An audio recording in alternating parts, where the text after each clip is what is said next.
আসসালামু আলাইকুম ওয়া রাহমাতুল্লাহ। আলহামদুলিল্লাহি রাব্বিল আলামিন ওয়াসসালাতু ওয়াসসালামু আলা রাসূলিল্লাহ। আম্মা বাদ ফাআউযু বিল্লাহি মিনাশ শাইতানির রাজীম। বিসমিল্লাহির রাহমানির রাহিম। ওয়া আকিমুস সালাতা ওয়া আতুজ যাকাতা ওয়ারকাউ মা'আর রাকিঈন।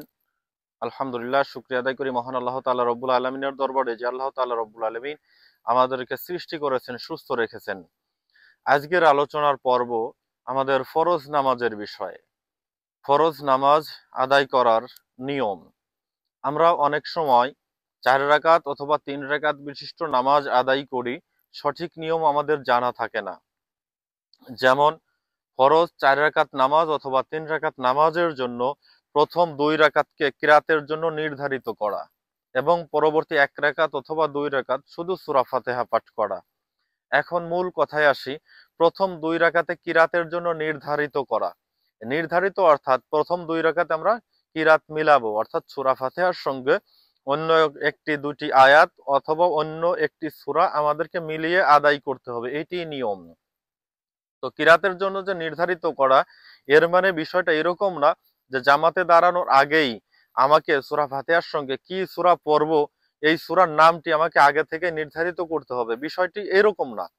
বিষয়টি হচ্ছে, আপনি যখন নামাজ শুরু করবেন, সূরা ফাতিহা পাঠ করবেন প্রথম রাকাতে, সূরা ফাতিহার পরে যে কোনো একটি সূরা মিলাবেন। আপনার যদি সূরা ফাতিহার সঙ্গে সূরা ফিল পড়েন প্রথম রাকাতে, তাহলে দ্বিতীয় রাকাতে সূরা ফাতিহার সঙ্গে সূরা কুরাইশ তেলাওয়াত করতে হবে। এটা সূরার ধারাবাহিকতা। আমরা অনেক সময় এই মাসআলা না জানার কারণে প্রথম রাকাতে সূরা নাস পড়ে ফেলি। অনেকেই প্রশ্ন করে যে হুজুর, আমি প্রথম রাকাতে সূরা নাস পড়ে ফেলছি, সেই ক্ষেত্রে আমি কি পড়তে পারি দ্বিতীয় রাকাতে? এটা হচ্ছে আমাদের না জানার কারণে হয়ে থাকে। মাসআলা হচ্ছে, যদি আপনি সূরা নাস তেলাওয়াত করেন, পরবর্তী রাকাতে আপনাকে সূরা ফাতিহার সঙ্গে সূরা বাকারার প্রথম ৩টি আয়াত তেলাওয়াত করতে হবে। অনেকেই আছেন যে সূরা বাকারার আয়াত জানা নেই, সেই ক্ষেত্রে আপনার পরবর্তী রাকাতেও সূরা নাস দিয়েই নামাজ আদায় করতে হবে। আর আমরা যারা সূরা কিরাত জানি, সেই ক্ষেত্রে অনেকেই আছে কোরআনুল কারীমের লাস্টের ৪টি সূরা মুখস্থ করেন, লাস্টের মাত্র ৪টি সূরা মুখস্থ করেন নামাজ ঠিকমতো আদায় করার জন্য। তাদের জন্য মাসআলা হচ্ছে, আপনি প্রথম রাকাতে সূরা ফাতিহার সঙ্গে তাহলে সূরা লাহাব মিলাবেন, দ্বিতীয় রাকাতে সূরা ফাতিহার সঙ্গে সূরা ইখলাস মিলিয়ে পাঠ করবেন।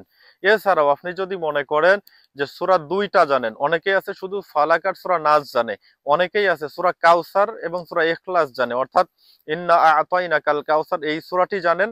অনেকেই আছেন কুল হু আল্লাহু আহাদ এই সূরাটি জানেন। তাদের জন্য আপনি প্রথম রাকাতে সূরা ফাতিহার সঙ্গে ইন্না আ'তাইনাকাল কাউসার অর্থাৎ সূরা কাউসার তেলাওয়াত করবেন।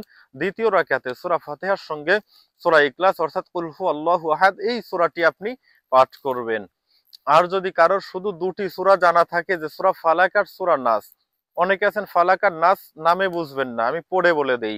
যদি কারোর জানা থাকে কুল আউযু বিরাব্বিল ফালাক এবং কুল আউযু বিরাব্বিন নাস, যে সূরাতে কুল আউযু বিরাব্বিল ফালাক শব্দটা আছে এই সূরা হচ্ছে সূরা ফালাক, আর কুল আউযু বিরাব্বিন নাস এই সূরাটি হচ্ছে সূরাতুন নাস।